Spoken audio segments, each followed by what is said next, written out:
नमस्कार, मैं हूं रमेश भट्ट। आप देख रहे हैं देवभूमि डायलॉग। वीपीडीओ भर्ती मामले में हर रोज नए खुलासे हो रहे हैं। अब तक 13 लोगों को एसटीएफ गिरफ्तार कर चुकी है। लेकिन इस बीच इस सारे प्रकरण में एक नाम जो चर्चा में आ रहा है वो है हाकम सिंह रावत का।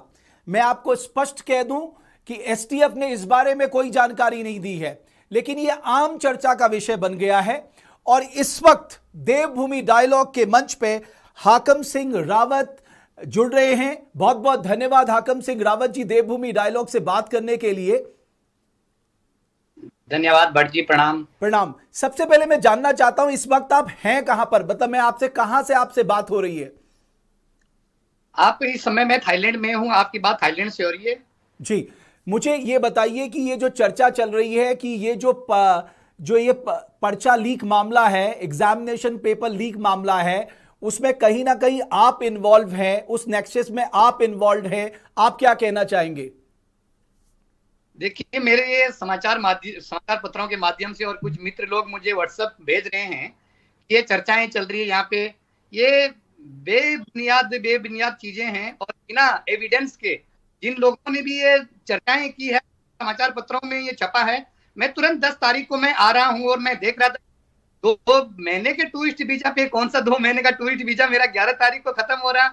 मैं अपने इंस्ट्रूमेंट लेने आया, जो मेरे यहाँ रिजोर्ट में पंचकर्मा का जो मैंने एक सेंटर खोलना था टूरिज्म के लिए, उसके लिए मैं आया हूँ और मैं 10 तारीख को वापस आ रहा हूँ। इस प्रकार की जो बिना कुछ सबूत के जो बातें हो रही है, इस मेरा कोई लेना देना नहीं है, कुछ नहीं है। और जो मर्जी हो छापे जा, इनके खिलाफ मैं आके तुरंत कोर्ट से नोटिस भिजवाऊंगा और मनहानि का मुकदमा दर्ज करवाऊंगा। आप कह रहे हैं कि आपका ये जो पूरा पर्चा लीक मामला है उससे कोई लेना देना नहीं है, आप दूर दूर तक कहीं इससे जुड़े हुए नहीं है?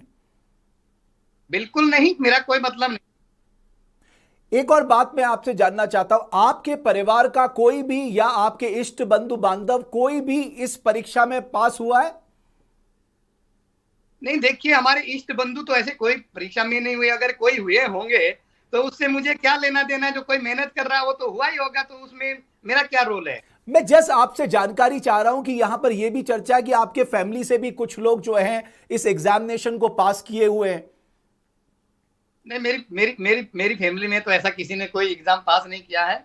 हम अलग अलग रहते हैं। मेरा भाई है, उसकी मिसेज का हुआ है, तो मेहनत कर रही, कई सालों से अपने देहरादून में रह रही, पढ़ाई कर रही है, तो उनसे मेरा दूर दूर तक कोई लेना देना नहीं है। आपके बारे में यह भी कहा जा रहा है कि आप इसलिए यहां से गए कि आपको लगा कि कहीं एसटीएफ आप तक ना पहुंच जाए, इसलिए आपने अपने को आप सीधे बैंकॉक चले गए, ये आपके बारे में कहा जा रहा है। आप क्या कहना चाहेंगे? देखिए बट जी, ये बेबुनियाद बातें हैं, कोई प्रकार की कोई बातें नहीं है। हमने कोई ऐसा क्राइम नहीं कर रखा है। मेरा प्लान आपको मैं बता दूं, अगर आप मेरी टिकट देखेंगे तो मेरी जून के माह में ही हो गई थी, क्योंकि मेरा बहुत तेजी के साथ जो पंचकर्मा और आयुष और आयुर्वेदा का जो काम चल रहा है, और थाई लेवल पे जो थाईलैंड में यहाँ की जो पंचकर्मा और जो शिरोधारा यहाँ फेमस है, जिसके लिए लोग अपने यहाँ पे आते हैं, तो उसी ही पे मैं शोध और उसके इंस्ट्रूमेंट खरीदने के लिए मैं यहाँ आया था। और ये मेरी टिकट पहले से तय थी। मुझे तो आजकल ये चीजें मिल रही है, बड़ी पीड़ा हो रही है कि मेरे ना होते हुए ये सारी बातें की जा रही है। मैं तुरंत वहां आके मैं इस संबंध में साहब से मिलूंगा और माननीय मुख्यमंत्री से मिलूंगा कि इस प्रकार की जो भी ये अफवाहें फैला रहे हैं उनके खिलाफ कठिन से कठिन कार्रवाई करवाऊं। आपके बारे में यह भी कहा जा रहा है कि आप लोगों को गारंटी देते फिरते थे, अगर सरकारी नौकरी चाहिए तो हाकम सिंह रावत से संपर्क करिए, मैं आपको सरकारी नौकरी में लगवा सकता हूं। ये सब बेबुनियाद बातें हैं, बिना किसी एविडेंस की बातें हैं, कोई कुछ भी बोल दें। मैं आपको बताते हुए चलूं, आपको मैं एक बात बताना चाह रहा हूं इस पर। ये जो राजनीतिक देश भावना के तहत जो ये हो रही है, मैं आपको बताऊं, मेरा एक झगड़ा चल रहा है।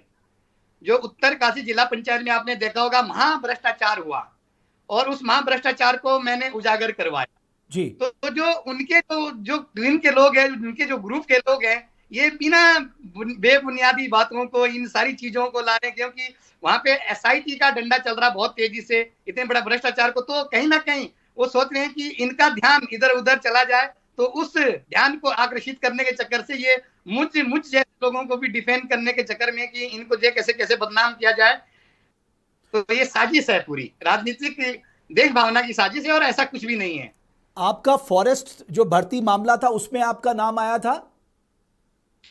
मेरा कोई नाम नहीं आया था इसमें। मैं आपको बताते चलूं कि ये फालतू की बातें जो लिख रहे हैं, बता रहे हैं आप। आज भी एसआईटी, जो आज एसआईटी के ही जो एसटीएफ की जो चीफ है, उस समय उन्होंने एसआईटी में तो उन्होंने जांच की, एसआईटी से वहां पे क्लीन चिट मिली हुई है। मेरा रुड़की तक कोई लेना देना नहीं है। मैं भगवानपुर नारसन का मुझे पता नहीं, भगवानपुर नारसन नहीं गया, मेरा वहां कोई कोचिंग सेंटर नहीं है। क्या कोचिंग पढ़ाऊंगा मैं, किस चीज का कोचिंग सेंटर रहेगा मेरा? ये बिना बात की बेबुनियादी बातें हैं। उसकी जांच हो चुकी है, उसकी एसआईटी ने जांच की है। जो लोग दोषी पाए गए थे वो लोग सभी लोग सलाखों के पीछे चले गए और वो जेल में है। जो भी है वो सब आप लोगों के सामने आप पूछताछ कर सकते हैं। तो आप कह रहे हैं आप भागे नहीं हैं, आप टूरिस्ट वीजा में गए हैं, अपने पंचकर्मा और जो आप वहां पर मेडिटेशन का काम करने चाह रहे हैं उसके इक्विपमेंट्स खरीदने थाईलैंड गए हुए हैं, ये आप कह रहे हैं? बिल्कुल बिल्कुल, आपको दिखा दूं, अभी भी मेरी बात चल रही है। ये कुछ चीजें हैं जो मैं खरीदने आया हूं और परचेज कर रहा हूं। मैं इसके बारे में मैं शोध कर रहा हूं, कोटेशन ले रहा हूं कि कहाँ पे किस रेट की क्या चीजें मिलेगी, क्योंकि यहाँ इंस्ट्रूमेंट काफी अच्छे मिलते हैं पंचकर्मा के और आयुर्वेदिक के जो ट्रीटमेंट होना है। शिरोधारा का जो शिरोधारा का बेड है वो यहाँ पे बहुत अच्छा मिलता है, तो उसको लेने में यहाँ पे आया हूँ। और मैं 10 तारीख को वापस आ रहा हूँ। और जो ये बोल रहे थे कि 2 महीने के लिए भाग गया, उन लोगों को मैं आते ही तुरंत उन लोगों के खिलाफ मनहानि का मैं नोटिस भिजवाऊंगा और आके मैं डीजीपी साहब किस प्रकार की जो ये झूठी अफवाहें और जो भी ये जो अगर सोशल मीडिया में अगर एसटीएफ आपको बुलाता है, कराऊंगा। अगर एसटीएफ आपको समन करता है तो आप उसके सामने हाजिर होंगे?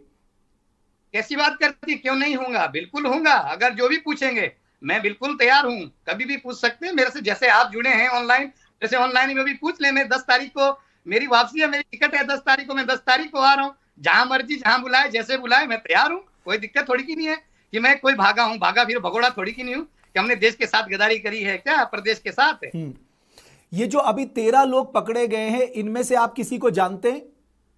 मेरा इनसे कोई दूर दूर तक का वास्ता नहीं। इनसे ही आप एसटीएफ को पूछ लीजिएगा कि इनसे कोई भी क्लू मेरे बारे में मिला होगा। मेरा इन लोगों से दूर दूर तक कोई जान पहचान नहीं, कोई वास्ता नहीं। और यह भी मैक्सिमम कुमाऊं मंडल के लोग हैं, मेरा उधर क्या लेना देना, कोई मतलब ही नहीं है। और यह भी कहा जा रहा है कि मौरी में सरकारी नौकरी की गारंटी का मतलब हाकम सिंह रावत। देखिए ये बेबुनियादी बातें हैं। अगर जो कोई कुछ कह रहा, मैं कुछ भी कह दूं, माना बात आपके लिए, बिना साक्ष्य और बिना तथ्य के मैं कोई भी आपके ऊपर आरोप लगा दूं तो कोई बात नहीं बनी। उस आरोप को सिद्ध कर दो।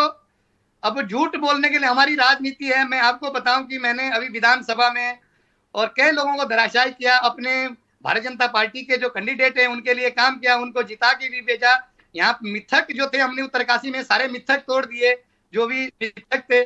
और इन चीजों पे ये राजनीति जो देश भावना है, क्योंकि राजनीति से जुड़े हुए लोग हैं और राजनीति के जो खेल चल रहा है हमारे साथ, ये कह रहे कि कहीं है। मैं आपको बताते चलूं कि मैं आने वाले टाइम पे उभरता भी हूं उस विधानसभा से, तो मुझे हाजी यहीं पे कहीं ना कहीं परास्त करने के लिए ये हथकंडे अपनाए जा रहे हैं और कई जगह मुझको बदनाम करने के लिए पैसे दिए गए। इसकी भी मैं जांच करवाऊंगा और तुरंत ही मैं आके माननीय मुख्यमंत्री जी से मिलूंगा और डीजीपी महोदय से मिलूंगा कि किस आदमी ने किस व्यक्ति को पैसे दिए और मुझे कहां बदनाम करने की साजिश की जा रही है। और आते मैं तुरंत इस संबंध में बात करूंगा। आपके परिवार से आप कह रहे हैं कि कोई इस परीक्षा भर्ती में नहीं पास हुआ है? आपके परिवार से कोई नहीं, दूर दूर तक कोई नहीं इस परीक्षा में पास हुआ है, ये बीपीडीओ वाले मामले में? फैमिली से कोई पास नहीं हुआ। मैं बताता रहा हूँ कि यहाँ मेरे भाई की मैसेज हुई है, वो लोग अलग रह रहे हैं, अपनी तैयारी कर रहे हैं पहले से। एक पहले से सरकारी कर्मचारी है, तो उन लोगों से मुझे क्या लेना देना, उनसे कोई वो नहीं है। वो अपना कहीं और जगह रह रहे हैं, मैं कहीं और जगह रह रहा हूँ। अच्छा, मुझे ये बताइए, ये जो लोग परीक्षा का पेपर लीक करते हैं या पैसे दे के नौकरी लगाते हैं, आपको उनको देखकर पहले आपके मन में क्या आता है? ऐसे लोगों के खिलाफ क्या कार्रवाई होनी चाहिए? इनके खिलाफ सख्त कार्रवाई होनी चाहिए, जो इस प्रकार की जो ये गोरख धंधे कर रहे हैं और जो इस प्रकार का जो उत्तराखंड में जो कलंकित कर रहे हैं, इन लोगों के ऊपर कठिन से कठिन कार्रवाई होनी चाहिए। मैं बिल्कुल इसके पक्ष में हूं, इनके खिलाफ कार्रवाई होनी चाहिए। तो एक मतलब आप कह रहे हैं ये सिर्फ आप पे पॉलिटिकल एलिगेशन है, आपका दूर दूर तक कोई इससे रिलेशन नहीं है, ये पूरा जो घटनाक्रम चल रहा है पेपर लीक मामले का? बिल्कुल बिल्कुल, मैं आपको बताते जाऊँ, इससे मेरा कोई लेना देना नहीं है। मुझे सिर्फ बदनाम करने की साजिश है, क्योंकि आप ये लगा दीजिए, मैं इतने बड़ा भ्रष्टाचार का खुलासा जनपद उत्तरकाशी में हूँ, तो मेरा इससे कोई मतलब नहीं। तो दूसरा आदमी मेरे से बिल्कुल रकराम एक ही विधानसभा के हैं कि ये कहीं उभर के ना आ जाए, क्योंकि राजनीतिक स्तर मेरा भी काफी अच्छा जा रहा है, लोगों के बीच में अच्छी पकड़ है, लोग अच्छा मुझे चेहरा मान रहे हैं। मैं लोगों के बीच में, मैं स्कूल टाइम पे भी आइडल रहा हूँ, अपने स्कूल कॉलेज टाइम पे, तो लोगों की कई उपेक्षाएं हैं और लोगों के विश्वास पे खरा भी उतर रहा हूँ। तो जो विपक्षी दल है वो मुझे पचा नहीं पा रहा, क्योंकि उनके ऊपर उनको मैंने पद से, सरकार द्वारा, हमारे जो भारतीय जनता पार्टी सरकार है, सरकार ने जो भ्रष्टाचार के आरोप में पद से बाहर कर दिया था और उनके ऊपर एसआईटी की जांच चल रही, तो वो मेरे साथ राजनीतिक देश भावना का खेल खेल रहे हैं। और इसके मैं सबूत के साथ मैं आऊंगा कि किसके द्वारा ये अफवाहें फैलाई जा रही, किसको इन्होंने पैसे दिए।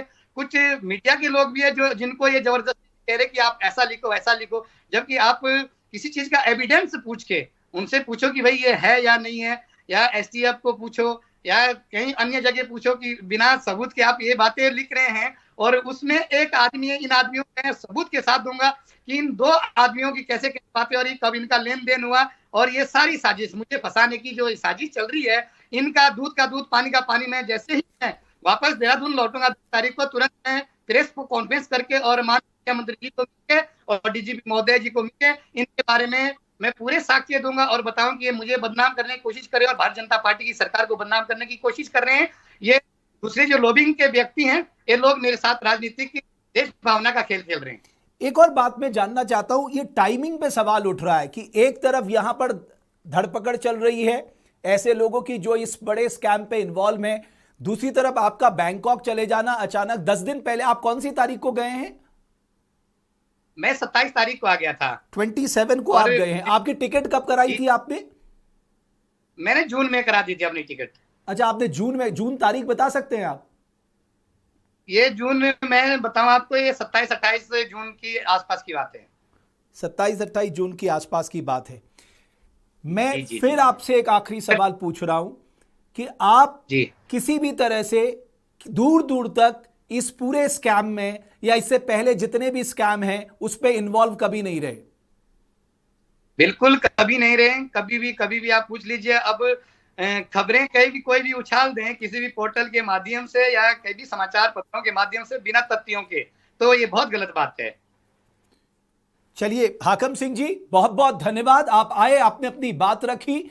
जाहिर है ये इन्वेस्टिगेटिव एजेंसी को तय करना है, लेकिन आपकी चर्चा बहुत जोरों पर है। आपने अपने ऊपर लगे आरोपों को खारिज किया है।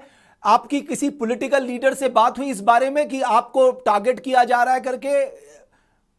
देखिए, मेरी अभी यहाँ से मेरा क्योंकि मोबाइल नहीं चल रहा, व्हाट्सएप कॉल चल रही है, तो मैं जब जैसे देहरादून आऊंगा 10 तारीख को आके मैं माननीय मुख्यमंत्री जी से मिलूंगा, डीजीपी महोदय जी से मिलूंगा। हमारे जितने भी श्रेष्ठ और वरिष्ठ भारतीय जनता पार्टी के जो हमारे जो नेतागण हैं और जो भी पार्टी के कार्यकर्ता या पार्टी के जो प्रतिनिधिगण हैं, उन लोगों से मुलाकात करूंगा किस प्रकार से मुझे जो है यहाँ पे डिफेम किया जा रहा है और इनके ऊपर तुरंत कार्रवाई की जाए। और एक और बात मैं पूछ लूं, जब फॉरेस्ट भर्ती मामले में आपका नाम आया था उस टाइम पे आप मुंबई चले गए थे, तब भी आपने इसी यही बात कही थी कि साहब आपको पॉलिटिकली फंसाया जा रहा है? देखिए, मैं आपको बताऊं, फॉरेस्ट गार्ड की जो बात आई थी, मैं मुंबई चला नहीं गया था। फॉरेस्ट गार्ड की बात बाद में आई, मैं मुंबई पहले से ही था। और ये बेबुनियादी बातें एसआईटी ने उसमें जांच कर लिया। आपको भी अगर जानकारी होगी, नहीं होगी तो आप जानकारी ले सकते हैं। इसमें दूध का दूध पानी का पानी हो गया। जो लोग इसमें इन्वॉल्व थे उन लोगों को जेल में डाल दिया गया। हमारा वहां तक कोई मतलब ही नहीं था, दूर दूर तक। चलिए, बहुत धन्यवाद हाकम सिंह रावत जी। आप 10 तारीख को वापस आ रहे हैं, आप कह रहे हैं आपकी रिटर्न फ्लाइट की टिकट 10 तारीख की है। जी और 11 को आप चीफ मिनिस्टर और डीजीपी से मिलेंगे, आप कह रहे हैं? बिल्कुल मिलूंगा। चलिए, बहुत धन्यवाद हाकम सिंह रावत, जिनके बारे में जोरों से चर्चा है कि ये जो पर्चा लीक मामला है उनका नाम इसमें आ रहा है। वो देवभूमि डायलॉग में थाईलैंड से जुड़े थे और उनका स्पष्ट तौर पे ये कहना है कि ये एक पॉलिटिकली मोटिवेटेड, सोची समझी उन्हें फंसाने की राजनीति चल रही है, क्योंकि उन्होंने उत्तरकाशी में जो स्कैम था उसे खोला था, इसलिए उन्हें फंसाया जा रहा है। बहरहाल अब एसटीएफ को तय करना है कि इससे जुड़े जो सफेद पोश लोग हैं या पॉलिटिकल लोग हैं, एसटीएफ उन पे किस तरह से शिकंजा कसती है। बहुत बहुत धन्यवाद आप सभी का।